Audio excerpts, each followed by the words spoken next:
ଏକ ସମୟ କଥା, ଗାଁର କୋଣେ ଜଗନ୍ନାଥ ନାମରେ ଏକ ଗରିବ ଛୋଟ ପିଲା ରହୁଥିଲା।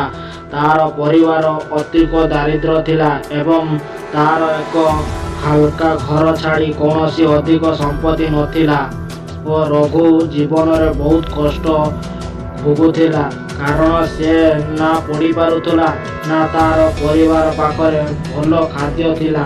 କିନ୍ତୁ ରଘୁର ଏକ ବଡ଼ ସ୍ୱପ୍ନ ଥିଲା, ସେ ଏକ ଦିନ ବଡ଼ ଲୋକ ହେବ ଏବଂ ତାର ମା ବାପାଙ୍କୁ ଶାନ୍ତି ଦେବ। ଏକ ଦିନ ରଘୁ ଜଙ୍ଗଲ ଜଳ ଆଣିବାକୁ ଯାଉଥିବା ବେଳେ ଏକ ଅସହ୍ୟ ଘଟଣା ଘଟିଲା। ସେ ଜଳତ ଖଜ ଗଛ ତଳେ ଗୋଟିଏ ଛୋଟ ପରୀକୁ ଦେଖିଲା। ପରୀ ବହୁତ କ୍ଳାନ୍ତ ଅବସ୍ଥାରେ ଥିଲା ଏବଂ ରଘୁ ତାକୁ ସହାୟତା କରିବାକୁ ଆଗେଇ ହେଲା।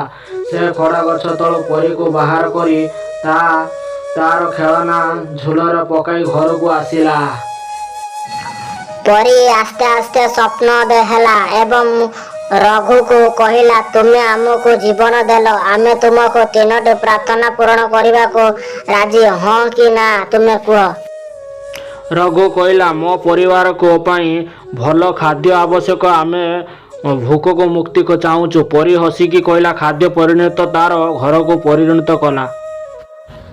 ରଘୁ କହିଲା, ମୋ ମା ବାପାଙ୍କୁ ଗରିବ ରୁହନ୍ତି ନାହିଁ, ସେମାନେ ସୁଖୀ ହେବାକୁ ଆହୁରି ସଂଗ୍ରହ ଜୀବନ ଚାହୁଁଛନ୍ତି। ପରୀ ତାର ମା ବାପାଙ୍କ ପାଇଁ ଏକ ଚାଷ ଜମି ଦେଇଦେଲା, ଯାହାକି ସମ୍ଭ୍ରମ ଆଣିଲା। କିଛି ବର୍ଷ ପରେ ରଘୁ ଗାଁର ସବୁଠୁ ଶ୍ରେଷ୍ଠ ମନୁଷ୍ୟ ହେଲା।